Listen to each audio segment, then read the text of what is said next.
Good morning. How's everyone today? I hope you're well. You notice what shirt I'm wearing today? So you should know what day it is. The other day it is National Hairstylist Day. So I'm not sure if anyone's missing going to their hairdresser. I don't have a hairdresser. I do my own hair, so it doesn't affect me. But maybe you do. Maybe you go get your hair cut and you're needing to get your hair cut and you can't go yet. We're all going to have longer hair. That's okay. And how are you today? If you were to pick a color, what color would you pick? I'm going to pick yellow today. And I'm feeling good.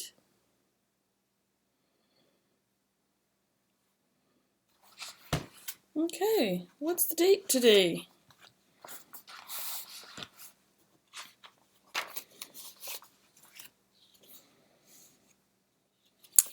Can't believe it.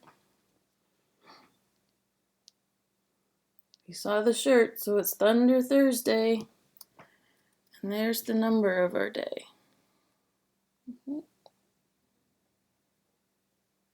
30. 30 is 30. And the month, January, February, March, and April. That's right.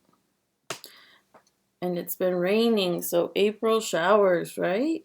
We're at the end of April showers, which are going to hopefully bring our Mayflowers. And the date, the year is 2020 or 2020 or 2020. Good. So Thursday. What's the weather like? If I look out the window,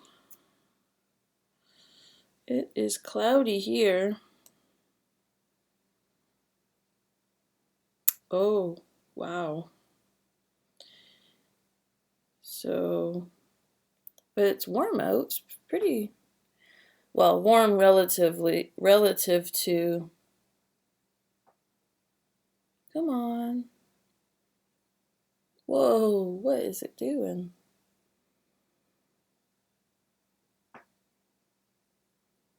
Did you see it for a minute? What's going on? How come I can't get my...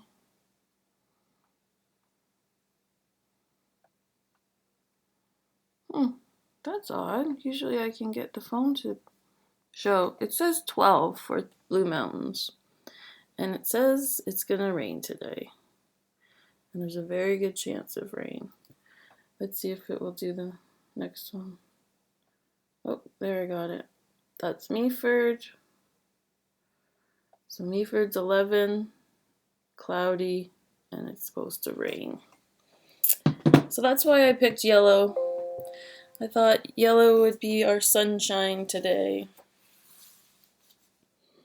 Okay. So what's going on in the news today? Well, there's still some discussion in regards to the funding to support students. The NDP is going to question the government why students are only going to get $1,250 instead of the $2,000. Because some students will be able to apply for the CERB and get $2,000, and others will only get $1,250. So he's just asking, why isn't everyone just getting the same amount? So I think that's a good question. And Ford, the Ontario numbers were down yesterday. We were on a down slope, but then it went up yesterday. No, it went up 2 days ago, and then yesterday it was down again. So hopefully that will continue to be the trend,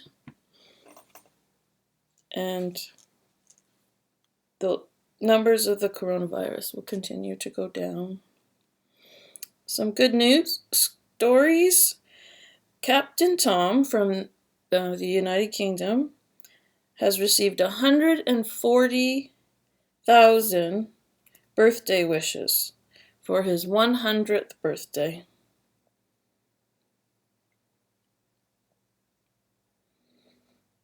So that's amazing. A funny story was a reporter on Good Morning America was caught on camera not wearing his pants. So hopefully he had shorts on, but that's kind of funny. And another one is there's a little boy, it didn't say where he's from, but instead of having a lemonade stand, he's having a drive-through joke station.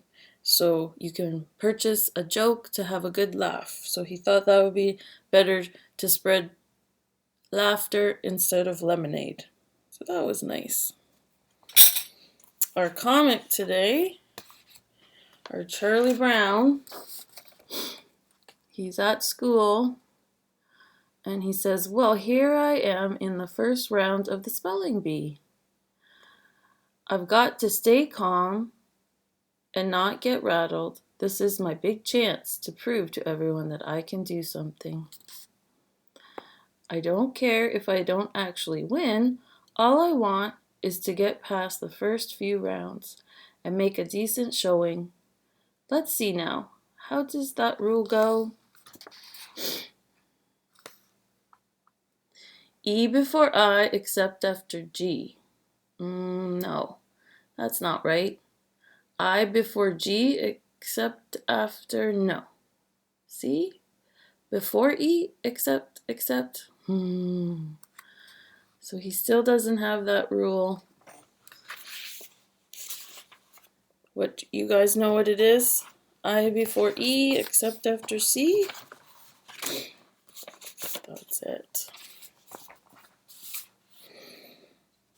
Okay, some birds that I saw yesterday. It was a little different day because it was raining, but the robins were definitely out and the mourning doves were out and you could see them cleaning their wings, and there was Canadian geese that were flying overhead, so that was nice to see the Canadian geese.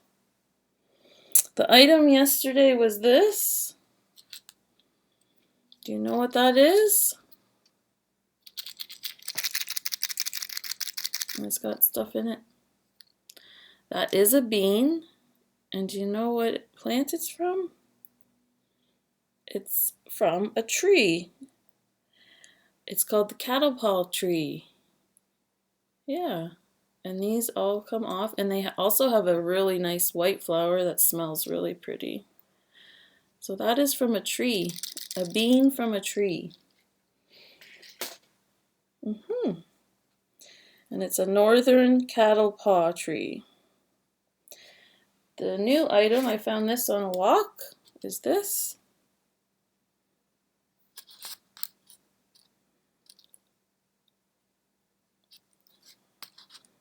And I'm sure lots of you know what this is. So we'll talk about that tomorrow. And I have a sound. I got a bunch of sounds yesterday. So let's hear. Are you ready?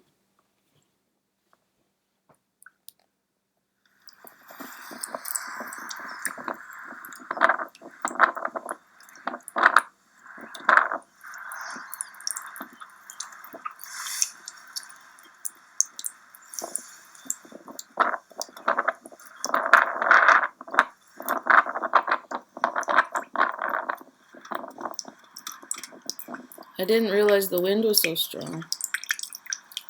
There it is.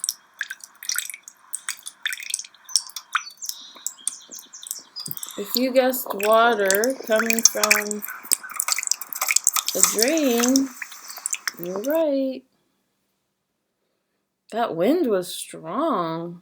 I didn't realize how strong the wind was yesterday.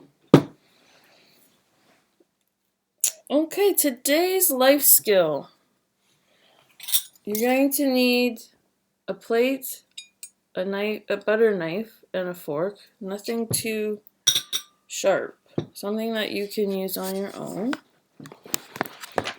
And I'm going to switch my little table for my computer and put the plate on the table.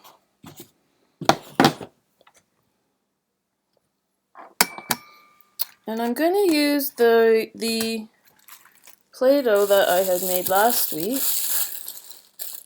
And I'm going to make two things with it. So once again, Play-Doh is good for your hands, for building fine motor. You can squeeze it. You can make things from it.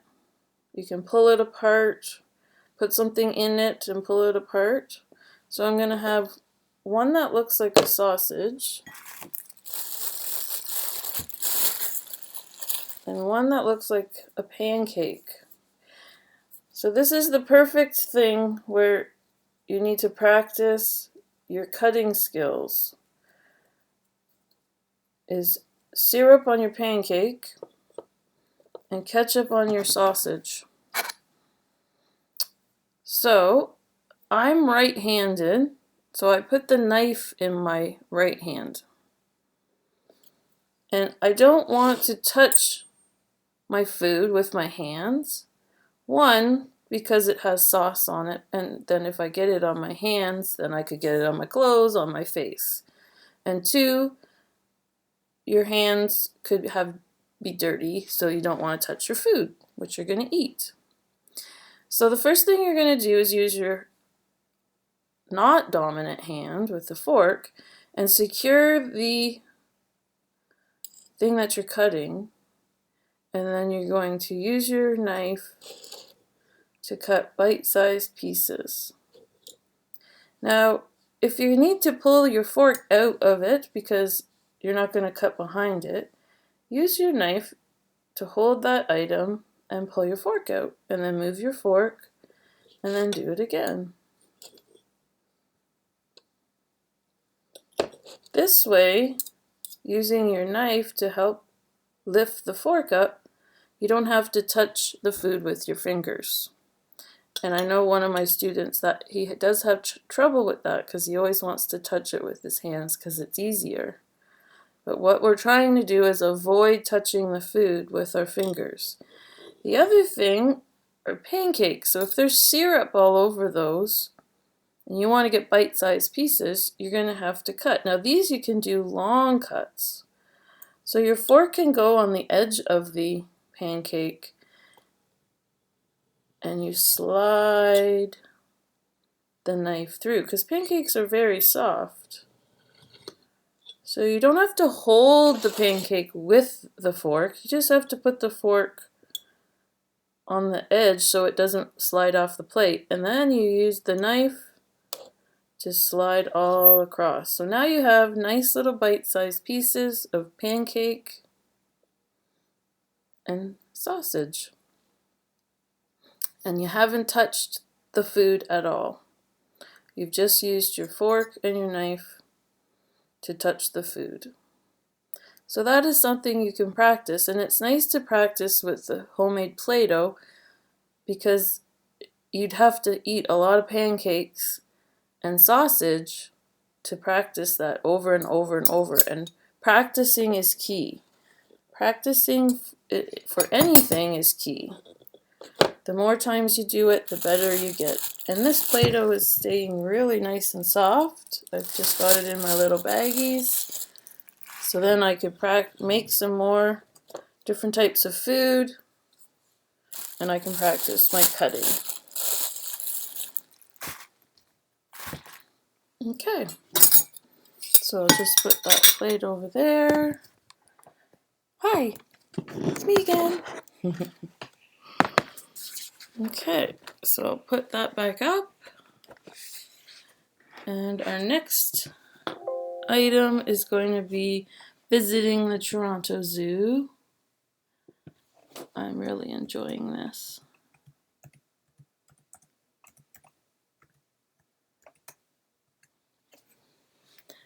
So what we're going to take a look at today, this was one of our Would You Rather questions, wasn't it? What is that animal? That's right, it's a gorilla. It's the Western Lowland gorilla. And we're in the African rainforest. So once again, if you go to the Toronto Zoo site, you're going to pick animals and plants, and then you're going to choose Africa. In the Western Lowlands gorilla, there are two species of gorilla, the Western gorilla and the Eastern gorilla. Within each species, there are two species.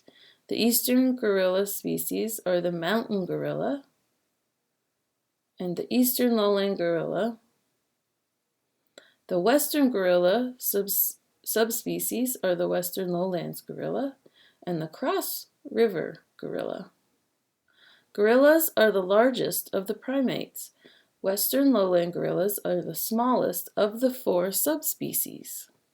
That's interesting because we were talking about that when we talked about dogs. How the first ancestor of dogs evolved into a bear and then 3 different species of dogs. The males on average weigh approximately 135 to 220 kilograms, and the females weigh about half that, around 70 to 90 kilograms. The male is very stocky and powerful in the body, with wide shoulders and chest. The females are much smaller and slimmer. Gorillas develop a sagittal chest, which is a ridge of bone on top of their head. Oh, sorry, not chest. It's a sagittal crest. So it's a bone on top of their head. The male's crest is more prominent than the female's. The heavy muscled head and shoulders area of the male is what really identifies him in the wild from the female. The nostrils are large and flaring, and the ears small and close to the head. The eyes are wide and expressive. The muscular arms are larger than the short, thick legs, and the broad hands are equipped with short fingers and thumbs. The color of the coat varies considerably, ranging from black, silver, and shades of red. Black is the most common. Gorilla skin is also black. As a male gorilla reaches physical maturity, between 12 and 15 years of age, he develops his silver-gray coloration, giving them the name silverback. Old males often lack chest hair. The face, ears, palms, and soles of the feet are bare. So let's take a look at that again after I've described some things. Oops, it would help if I actually had the picture up. There we go. See that ridge on the top of their head?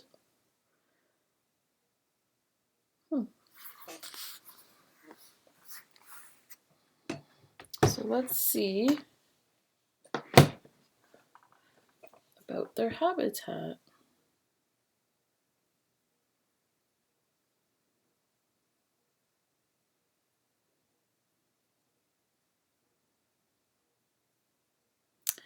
And what they eat. They are herbivores, feeding mainly on juicy plant stems, vines, and leaves. Bark, roots, and fruits are also taken, the choice parts being selected, the remainder discarded. There is a definite preference shown in plant selection. Wild celery, thistles, nettles, bamboo shoots, and bedstraw are among those chosen.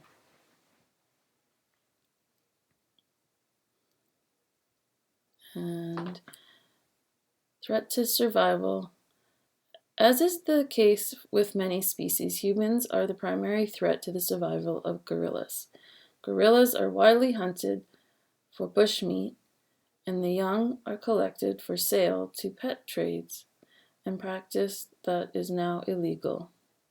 So they have to be watched because it is illegal to do those things. So hopefully they're keeping track of all of that in the wild. Okay, today we're going to do chair yoga. So I'm going to move back a little bit.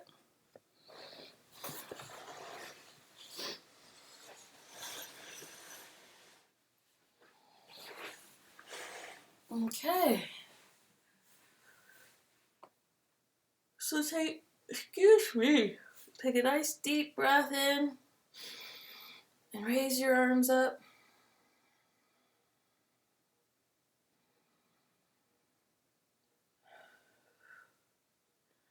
And you're going to look up to the ceiling and stretch back.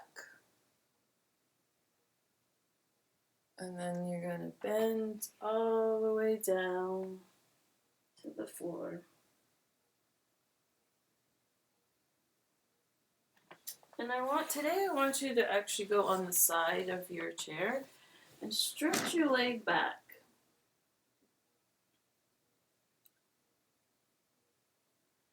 And then switch the other foot back.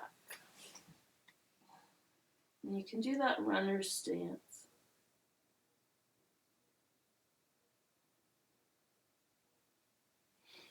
And then come up.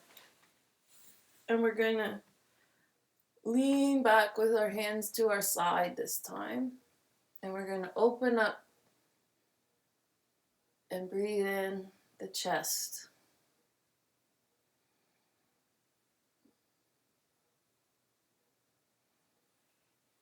Good.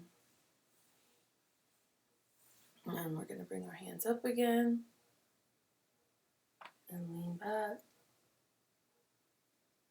and come in. Okay, and then sorry about that.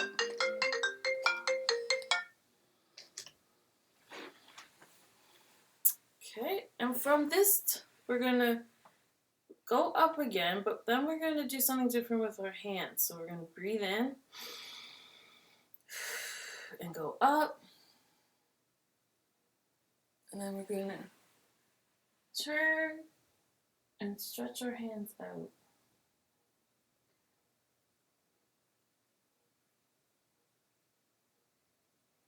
So I've got one outreached hand in the back and one in the front, and I'm looking to the side. I'm going to bring our hands back up, turn to the front, and just twist our body and bring our hands out again. And take a nice deep breath. So we're twisting that torso, which helps our stomach and digesting our food. And bring our hands up and turn to the front and lean back. And then we're going to try to do that same move with our leg stretched back. So keep our leg stretched back. Bring our hands up and open and twist.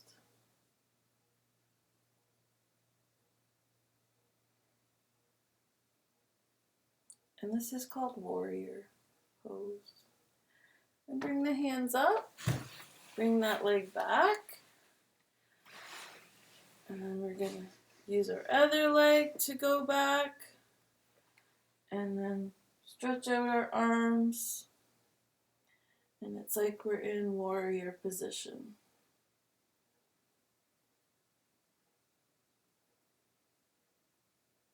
So this is giving a nice stretch to our chest as well as our legs. Go forward and move our legs back together. And breathe in. And come down. And good. So there's a couple more stretches for yoga. A little bit of sun salutation in there. And then a little bit of warrior. Okay, and did you see where the lantern was today? Right there. Hanging on my bed. Okay, I think that's everything today. I hope you have a nice day and you get some stretching in, and you get maybe some art in, and maybe a little bit of cooking. People have been doing a lot of cooking, so that's nice. And I hope you have a great day. I miss you, and I'll see you tomorrow. Bye.